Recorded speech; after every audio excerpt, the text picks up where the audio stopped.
Olá, meu nome é Francisca Cardoso Prado Maciel. Estarei apresentando o trabalho intitulado O Uso de Espécies Vegetais entre as Mulheres Guarani-Biá da Tecoaca, Rio-Porã, Maricá, Rio de Janeiro, Brasil, sob a orientação da professora doutora Mariana Reis de Brito. O povo Guarani-Biá foi subdividido por Chaden em 1974 devido a diferenças, sobretudo linguísticas, mas também por peculiaridades na cultura material e não material. Existem 3 grupos, os Kaiowá, os Jandeva e os Mbiá, esse último sendo o foco do presente trabalho. Os Mbiá estão distribuídos no território brasileiro, no litoral das regiões Sul e Sudeste e no interior dos estados da região Sul e do estado de São Paulo. A Tecoaca Rio-Porã, ou Aldeia Mata Verde Bonita, é o foco do presente trabalho e está localizada no estado do Rio de Janeiro, no município de Maricá. Essa aqui é a foto da entrada da aldeia, que conta com uma população de 40 famílias, totalizando cerca de 122 Guarani-Biá. Existem algumas fases críticas na vida das mulheres Guarani, dentre elas a menarca, o parto e a menopausa. E essas fases têm íntimas relações com as plantas, seja pelas rezas, pelos chás ou pelas restrições alimentares. Apesar disso, são poucos os estudos etnobotânicos na cultura Guarani-Biá. O objetivo geral do trabalho foi identificar as espécies vegetais utilizadas nas fases reprodutivas femininas da menarca, do parto e da menopausa pelas mulheres Guarani-Biá da aldeia Mata Verde Bonita, em Maricá, Rio de Janeiro, Brasil. Como metodologia, foi aplicado o formulário semi-estruturado individualmente, cujo método de escolha foi o método bola de neve ou a busca ativa quando se fez necessário. A partir da citação das espécies nessas entrevistas, elas foram coletadas, identificadas e depositadas no herbário friburguense da PUC-Rio. O site Flora e Funga do Brasil foi utilizado para atualização nomenclatural e para checar a origem e o status de conservação de cada uma dessas espécies.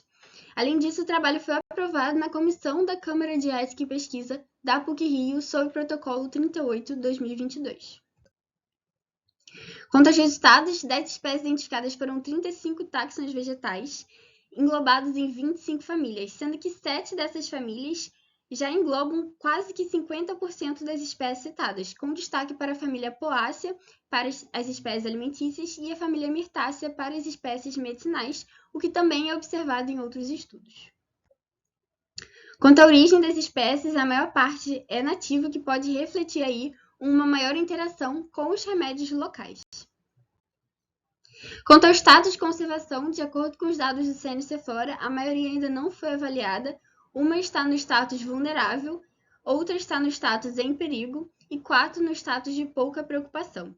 A utilização das raízes para as espécies com status preocupante deve ser avaliada por conta dos impactos de manejos inadequados, o que não é o caso dos Guarani-Biá de Maricá, pois eles só usam a parte necessária.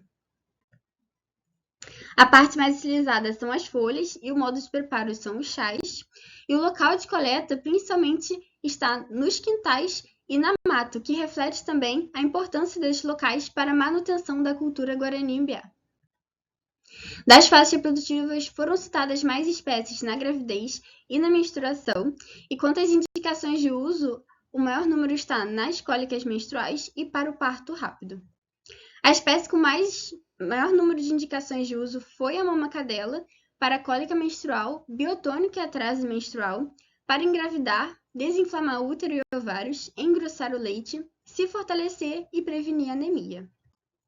A segunda espécie com maior número de indicações foi a Petiveria liaça, que é a Guiné, para banhar a menina após o resguardo, atraso menstrual, como abortiva, antes e depois do parto e para proteção. Foram citadas 3 espécies sagradas, ou seja, aquelas deixadas por Yanderu, o deus dos Guarani, foi a Pindó, a Ivaró e também a Guavirá.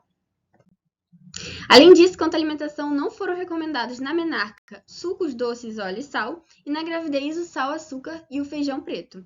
Os Guarani-Biá de outras aldeias confirmam as restrições ao sal, açúcar e ao feijão preto. Os alimentos recomendados são justamente os tradicionais, como o bodiapé. Quanto às considerações finais, foi observada a grande diversidade das espécies citadas pelos Guarani-Biá, principalmente nas fases da gravidez e menstruação, e observou-se a relação dos quintais com os remédios locais e próximos às casas. Além disso, registrou-se a presença de espécies sagradas, o que revela a íntima relação entre o mundo espiritual e físico. Essas aqui são as minhas referências. E muito obrigada!